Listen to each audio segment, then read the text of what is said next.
Sonic the Hedgehog may have had a bumpy start right out of the gate, but now that we've left V1 of his nightmare-inducing mug in the dust, it turns out the Hedgehog was able to lead an admirably solid film debut. I was not expecting that. But I was expecting not to expect something, so it doesn't count. Paramount is clearly hoping to make this the first film in a Sonic franchise, depending on how many gold rings it brings in at the box office, of course, and the film's closing moments give us an idea of some storylines the studio may be toying around with for a sequel. Now we're gonna break down the film's end-credit scene and explore what it may suggest about the story for a sequel Sonic film. Now spoilers ahead, so you might want to make a mad dash out of here if you haven't seen the film yet. I'm Sonic, a little ball of super energy in an extremely handsome package. The end credit kicks off with a glimpse of Jim Carrey's villainous Dr. Robotnik in exile on a mushroomy planet. That definitely is not a dig on Mario's Mushroom Kingdom. It's not, trust me. With his red nails and goggles, Robotnik looks far more like his video game counterpart in this particular scene than he did throughout the entire movie. Like Tom Hanks confiding to his volleyball friend Wilson in the film Castaway, Robotnik is talking to a rock. Not the rock, but a rock, boasting that he'll be home by Christmas. As amusing and revealing as this moment is, the film's true end credit scene and potential sequel setup happens next. After the credits roll, we find ourselves overlooking Green Hills, Montana, where Sonic now lives with his adopted parents, Tom and Maddie. One of Sonic's ring portals appears, and it isn't the blue blur that races out, it's his trusty sidekick Tails. Though the two-tailed fox is absent for the entirety of the runtime up to this particular point, he's clearly got some pressing business to discuss. He rejoices that he's finally found Sonic and that he hopes it isn't too late to enlist his help as he takes off towards the town. Miles Tails Prower has been Sonic's ride or die buddy since the early days of the franchise. Debuting in 1992 Sonic the Hedgehog 2,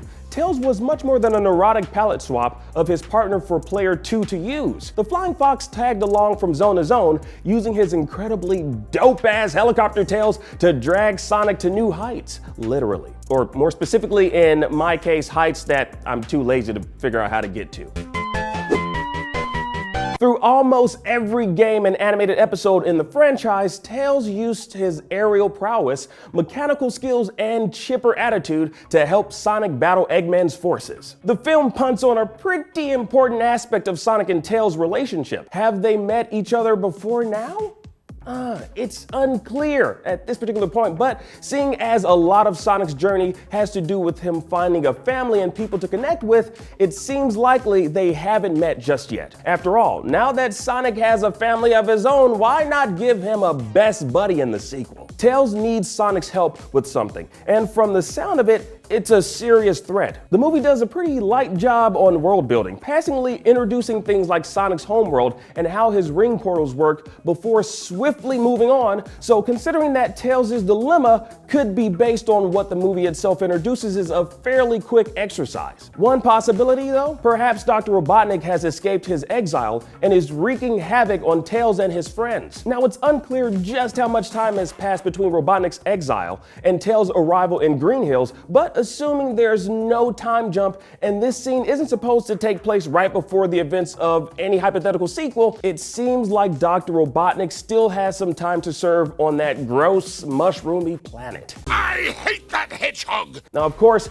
Tails could also be having an echidna problem. Now, early in the film, we see that a tribe of masked warrior echidnas are responsible for driving Sonic off his homeworld after they attempt to steal his super speed. Now, if Tails and Sonic come from the same world, it could be that Tails had to flee in hopes of getting Sonic's help in fighting back against the echidnas. Now, in that case, who better to serve as the echidnas champion than Knuckles, another franchise stalwart? Sonic's red rival debuted in Sonic the Hedgehog 3, wherein he was tricked into helping Dr. Robotnik fight Sonic and Tails. Now, it's clear the echidnas really have it out for Sonic, so maybe we'll see a role reversal with Knuckles finding Robotnik and trading his freedom for help defeating Sonic. Now, getting to watch Jim Carrey be subservient to a CG echidna seems like an easy sell for the next time.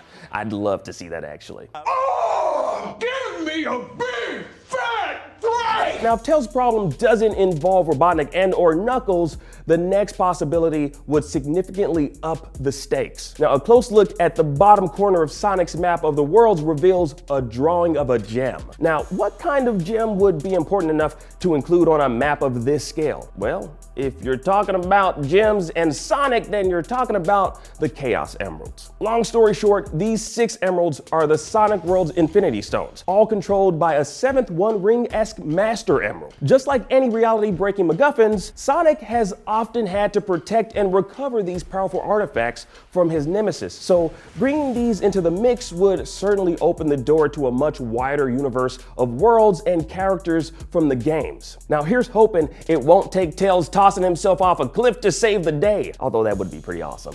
And I guess he'd be fine because, you know, he's got helicopter tails and all. I've got more work to do. Now, what do you guys think of Tails' appearance in the film? And what do you want to see in a potential Sonic sequel? Let us know in the comment section down below. And for more on Sonic the Hedgehog, check out our review and watch James Marsden take our Sonic Pop quiz. And as always, be sure to follow and subscribe wherever you like to watch IGN.